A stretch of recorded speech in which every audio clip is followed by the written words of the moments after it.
I made a Veneno with the Mafia, just won the belt on June 10th. Who knew I'd be this popular? Second in command, do their ranch, it was enough. Take over from hitman to shot caller, this was next. Student of the game, a natural born prodigy. We can have it, POH, the name it gotta be. Crashed the party and we probably blew one off the roof.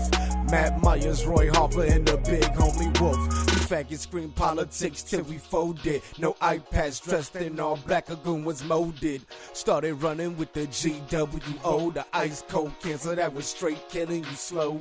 Now I'm lagging out, body teams tag 'em out. JJ in my corner choking niggas till they passing out. Control your primal rage gamer, don't start lashing out. No lion, king of the jungle when I start lashing. Ladies and gentlemen, please take a listen.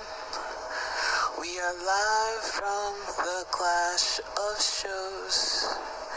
And it's really important that you all know that Blade Black, aka Butter Knife, was beat by Raven Crow. He thought he had me. No, no, no. I pinned him 1, 2, 3.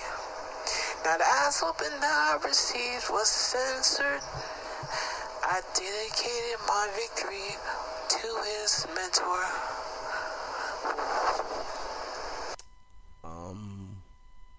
Okay.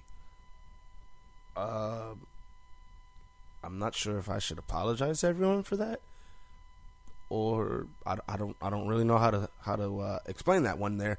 Ladies and gentlemen, that was a clip that was taken, I mean, immediately after the Blade Black Raven Crow match at Clash of Shows. And unfortunately, my boy Blade got a little ahead of himself.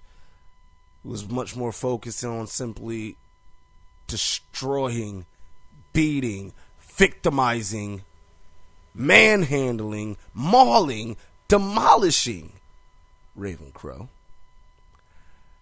And he kind of got a little ahead of himself, slipped up and allowed himself to be pinned rather sneakily, I might add. Personally, I think it was rather cheap. Feel like Raven Crow grabbed the tights, but ref didn't see it, apparently. But that was his immediate interview post-match. Don't quit your day job, son. Now, let's move along a little bit. So, Clash of Shows was an absolutely amazing night for practically everyone in attendance. A few people had better nights than others. I believe Chaos ultimately won the Clash, which is rather interesting. Congratulations to the members of the Chaos brand. It's their first year here. For them to get a significant win like a brand supremacy victory at their first Clash of Shows, that's big. That's big. That puts that brand on the map, and there's not a single person in the IWL locker room that can actually deny that. And this is coming straight from the cat's mouth himself. Charlie Whiskers is endorsing this one. So you know, if I put my stamp of approval on it, then we've got ourselves a bona fide hit.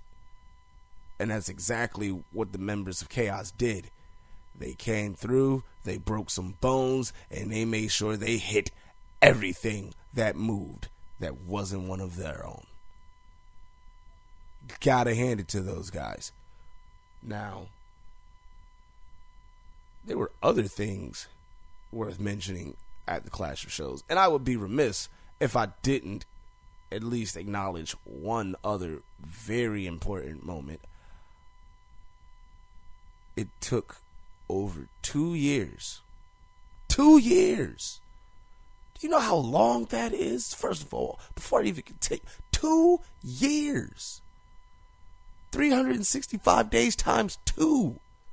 Unless, of course, we had a leap year. Then, you add an extra day in there. But over 2 years of constant in-ring performances, victory after victory, from the Knockout Championship to the Grand Prix Championships. 2 years of not even being given the match, not given the opportunity. Finally, that 2-year stretch comes to an end, and congratulations to the new IWL Women's Champion over on Ferocity, Summer. Now, I bet a lot of you are expecting me to immediately take Derek Wolf's side or to defend Big Homie Wolf for the whole situation with Summer, but it's like this. I don't actually have to. Big Homie Wolf can talk for himself. If you guys want to hear from him, I mean, maybe I can get like a text message in from him. I mean, the man's a busy man. He's got a lot of things to do. Places to go, people to see, whatever. But this isn't about that situation necessarily. I'm simply here to spread the word, to simply pass along the good news in IWL. And, well, maybe I probably shouldn't have mentioned Summer winning the championship, because as if it weren't bad enough when Genesis had it, now a lot of women are probably going to stray away from trying to challenge the women's champion. Summer has a bit of a reputation for kind of being a badass. And I can say she's probably planning on holding that title for a while. Zelina Vega and Genesis are still Grand Prix champions. There has actually been literally not a single team willing to step into the ring with them, which is actually kind of funny to me. I'm sure you're all wondering it, but my wife Selena is doing just fine. I mean, she literally just left Ferocity at Clash, and she had quite the quite the replacement indeed. Selena is going to kill me for these next few comments, and I am prepared to face those consequences. But Miss Adina Howard, I can be a freak like you. I am a fan of your nasty grind, and I love how you look in your t-shirt and panties. Adina Howard, the new Ferocity co-GM, alongside the one and the only Mrs. Stephanie McMahon. Business is picking up, ladies and gentlemen. And I could sit here and talk about Miss Adina forever. I mean, could you imagine Adina, Selena? Whew, Jesus Christ. But I digress. Miss Adina, if you're watching, you know how to contact the show. By all means. My name is Charles Whiskers. And, well, pardon me, but she's been on my mind all week. Quote, Ghostface Killer. Let's move along, though. Anyway, I'm babbling. I'm a little sidetracked. Forgive me. It's Adina Howard, okay? I told you all that I had another treat for you before that little commercial break that we took. And I don't disappoint. So, without further ado, I bring to you the second guest of today's episode. This man main evented the Clash of Shows. This man has held a few championships already here in IWL and has already acquired legendary status in a very, very short time. One of the quickest rising stars in the business today. Ladies and gentlemen, introducing to you all Ron Veneno, a.k.a. Ronnie. Ronnie, come on in, bro. Ronnie, first and foremost, man, it's nice to finally meet you. And thanks. Thank you for coming on the show. Now, we're going to get right down to business, dog. You beat JJ. I want that to sink in. I'll say that again. You, Ron, beat JJ the Great. The man who has laid down every opponent that stepped up over the course of the entire season. You mean it's your first time being in the ring with him and on a stage like the Clash of Shows, no less. So, Ronnie, take me back to that pay-per-view event. What was going through your mind prior to the match starting? You know, those hours or even just minutes before your music hit and you walked through that curtain. And how did that mindset differ, if at all, from your mindset once the two of you had finally begun to exchange blows and actually got down to business in the middle of that ring? What was your mindset, prior to actually being in the ring with arguably the person that is considered to be the absolute best in the world,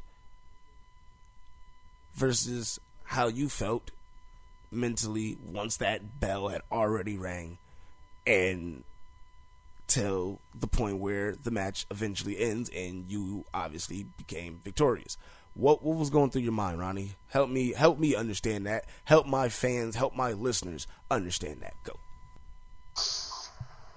Well, thank you, Mr. Whiskers. Thank you for having me. I beat JJ. Wow. I wasn't expecting this, honestly. I wasn't expecting this to happen so soon. Having switched over, I was expecting, to climb the ranks a little bit, before tackling that obstacle known as JJ the Great. I'm not gonna lie to you. It came earlier than expected. But like everything else in my life, I knew I was ready. Few minutes, few hours, few days before the match, my mindset was always, how can I surpass this man? I see this every single week. People try, people fail. But what were those people not doing that Ron Veneno definitely can do? And that's perform. So right before going out there, I knew I just had to perform.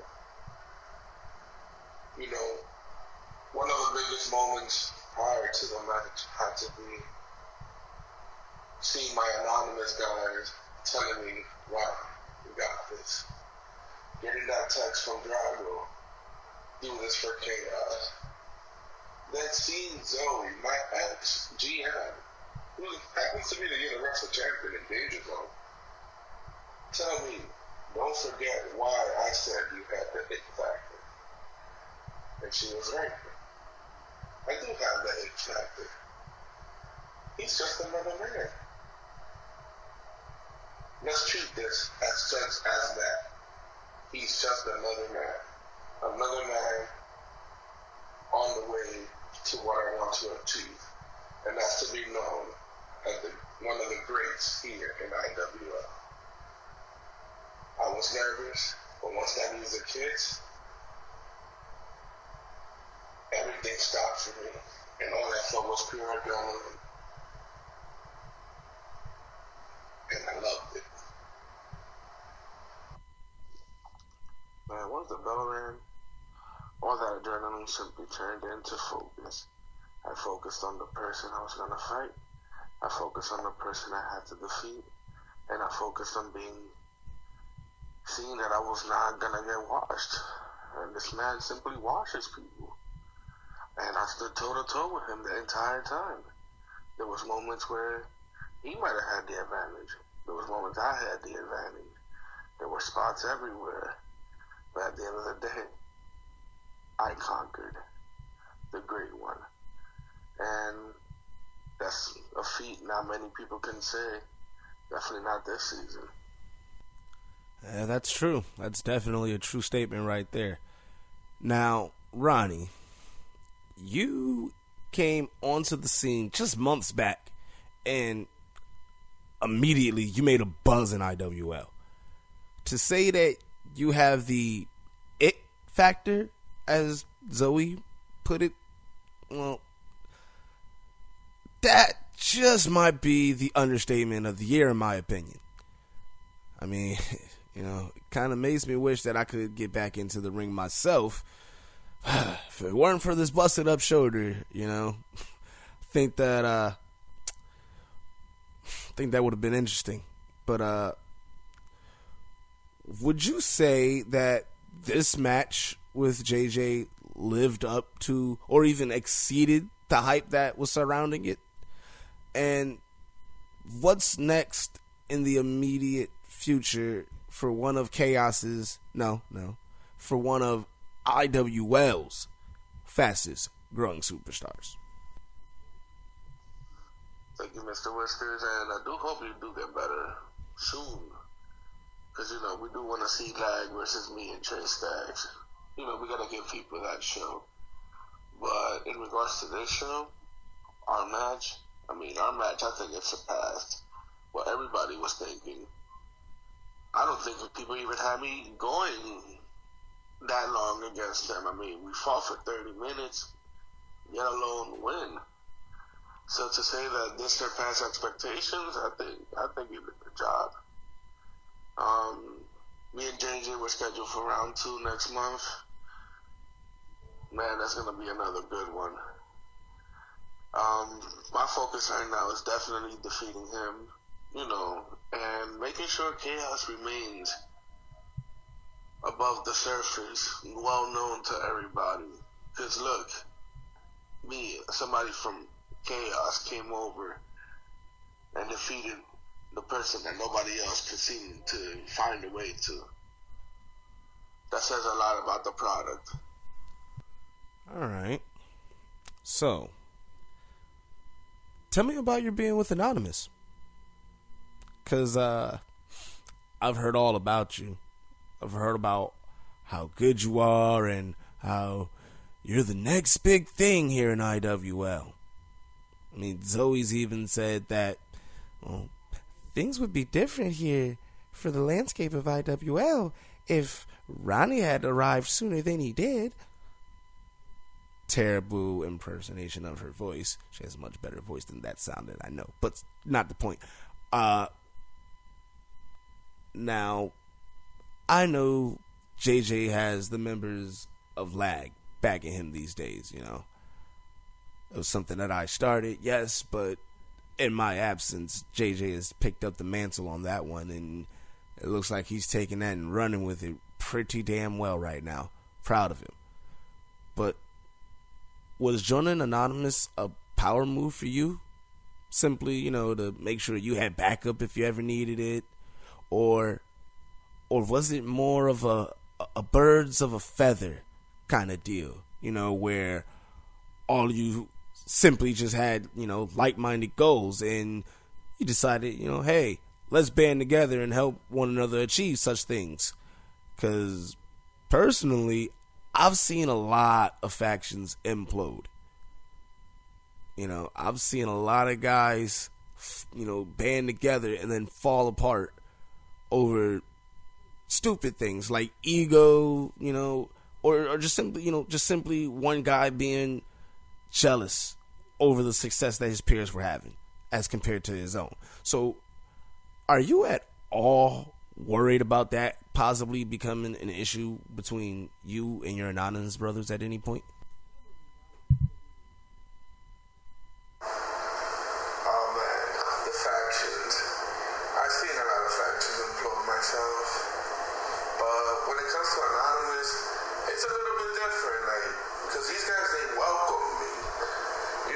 Once I was beginning to change over, a lot of people, they weren't too certain, or they were like, who are these new guys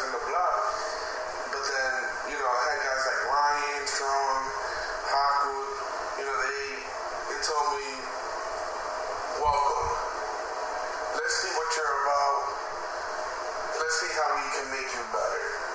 And that's what we're all about. We're about helping each other out and making each other better.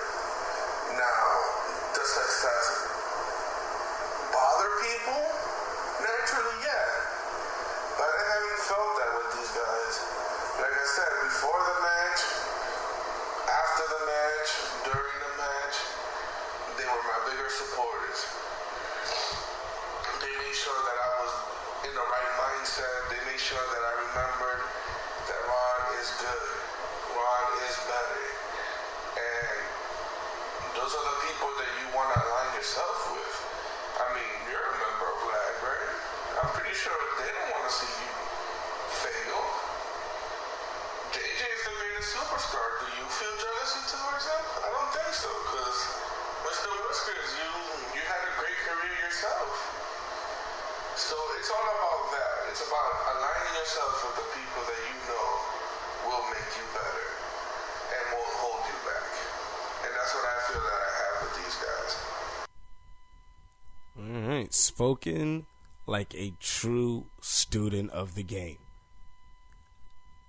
Guess it's safe to say that you are definitely one level-headed man, and you're definitely destined for great things here. So, you've beaten JJ, you've climbed the ranks exceptionally fast. Besides JJ, is there anyone else between Danger Zone, Energy, Chaos, even Riot, that you would like to step into the ring with that you haven't already been in the ring with before? So besides JJ, who else would I like to fight here at IWO? Man, there's a lot of people. Remember, I'm still kind of new here. I am climbing pretty fast, but I am still new. You know, there's guys over on Riot like Mr. Blade Black, you know, Rain Omega, even my little brother Jaden, who we fought plenty of times, but I see he's become a different man since he's moved over here to Riot.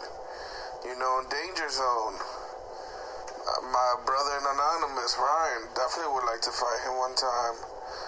The great GM, the great Universal Champion, the lady of IWO, Zoe, definitely one time with her. On Energy, I'm pretty much have fought everybody at this point. But, you know, there's also Mr. Cole Cannon. Definitely want to have a bout with him one time. There's so many people. I mean, I would include yourself in that, Mr. Whiskers. Remember, you're one of the first people that called me out when I called everybody out a few months ago, letting you guys know that I will be coming over, and it's going to be a problem. You guys all laughed at me, but look who's laughing now. The only man to beat your partner, something none of the other men I have mentioned been able to do. So, there's plenty of opportunity left, and there's plenty of big fights left for me. It's just a matter of when they will happen. Man, it's quite an impressive list of potential competitors for you to take down. I appreciate being one of those people that you would like to have a match with, and believe me, if there was even a shred of a chance that I could rehab this damn shoulder and get back into the ring, that would definitely be something that I would love to have happen. But I mean, I guess, you know, things that could have been, right? So, moving along a little bit, tell us a bit more about yourself. Let's get to know the man behind the ring gear. Specifically, the journey you had to make to get from the indie scene to some of the other companies out there, you know, that, you know, paved the way for you to make your way here to having your IWL debut. I mean, I can imagine that's got to be one hell of a road traveled, right?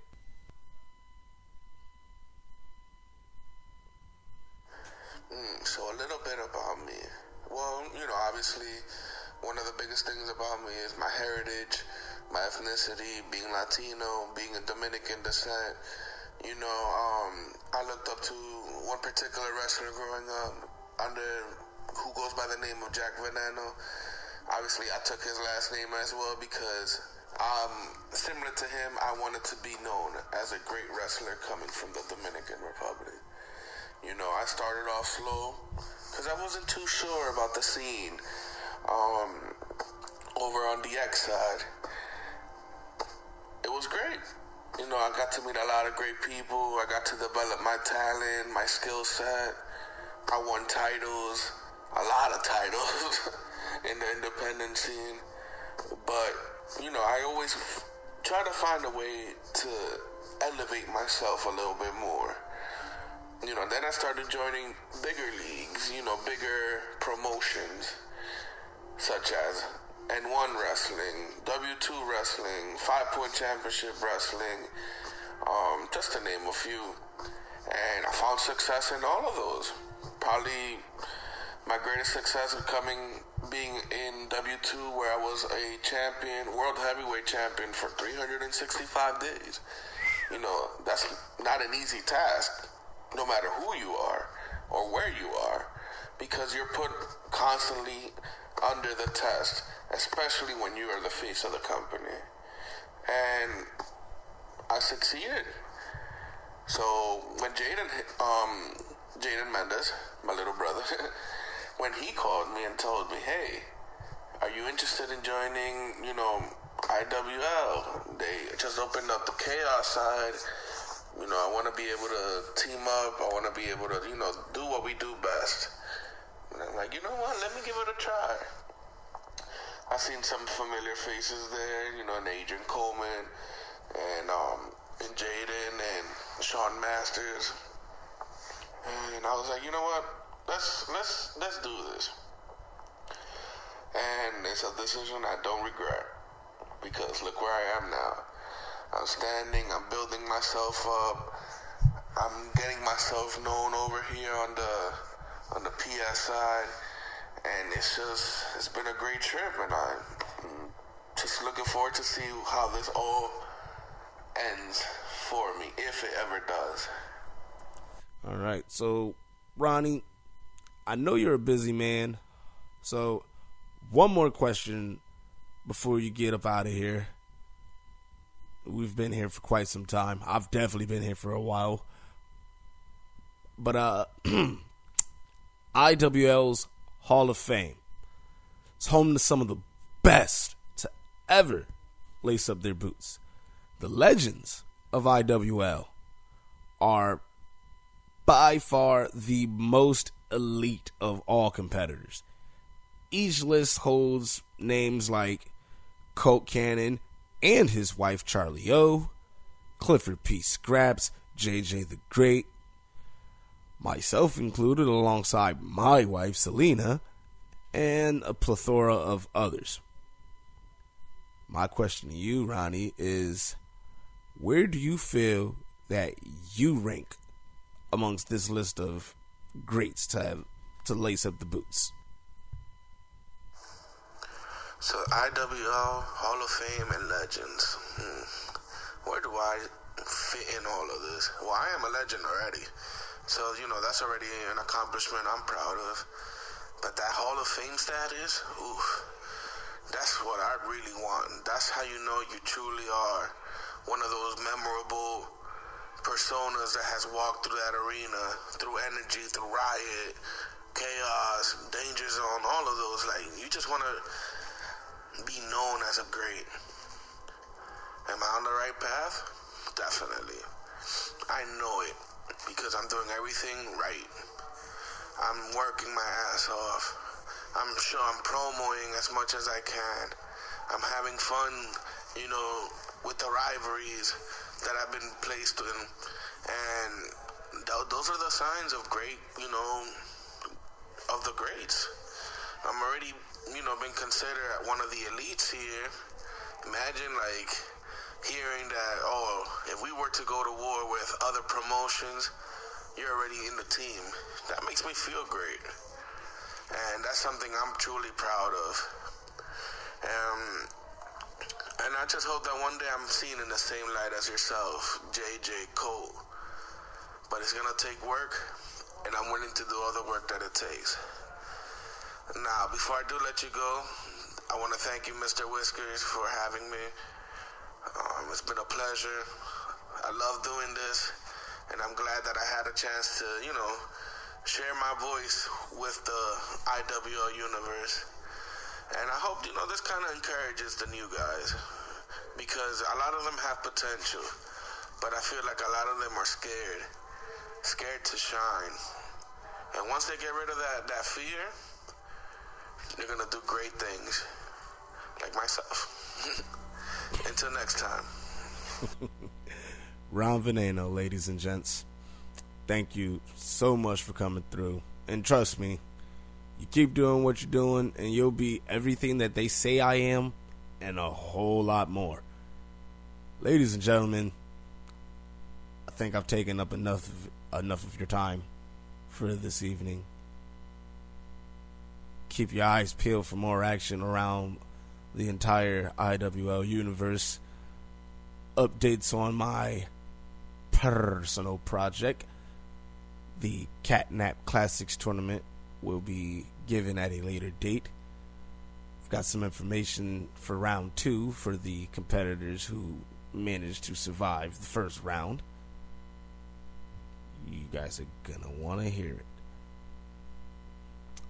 Midsummer Night Madness, right around the corner. We've already heard one of our marquee matchups, the rematch, JJ the Great, Ron Veneno. One more time, I don't know what kind of match it's going to be. All I know is that the global championship is going to be on the line. Can Ron Veneno beat JJ a second time when the big prize is on the line? Or will JJ once again show everybody why he is considered the greatest of them all? What will happen with the women's championship in summer? Just how long does this reign go? We'll have to find out with ferocity now, won't we? Universal Champion Zoe Valentine, who has been ducking being on the show. We're still coming for you. We've got questions, and you're the only one who's got the answers. We need those answers here on the Scratching Post. And let's not forget, there's a lot more chaos to come, as the brand who has labeled themselves the #1 brand this season look to continue to show up and show out. And speaking of brands, very brand new, Vengeance has come to IWL. So, ladies and gentlemen, if you want a little bit more information on Vengeance, I encourage you to reach out to our co-owner, Colt Cannon III, and he will be more than happy to provide you with a lot more information. But from what I have heard and what I'm to understand, it's a great way to get a leg up on the competition for the guys who, have that competitive itch. The guys who just can't stay out of the ring and they just got to go again. They just got to have another match before the end of the week. They can't wait for the next card to drop and see who the next opponent is. They need somebody right then and there. Anybody. Vengeance is exactly what you guys want. You guys need to check that out. But that's all the time we've got here for you guys today. Once again, you already know the name. The one and the only Charlie Whiskers, IWL legend. And this right here has been yet another lovely episode of the Scratching Post. Keep those claws extra sharp, razor sharp, I dare say. And remember, it only takes one. Cat scratch fever before coronavirus, I was sick. These birds, tail feathers on my dick. All it takes is one time, one slip up and one cat's eye, and you can say bye to your 9 lives. It's a catastrophe coming after me, that's a waste of time. A cold black category 9. It's a sad, sad song for you motherfuckers that ain't paid your dues. So I'ma sing these alley cat blues.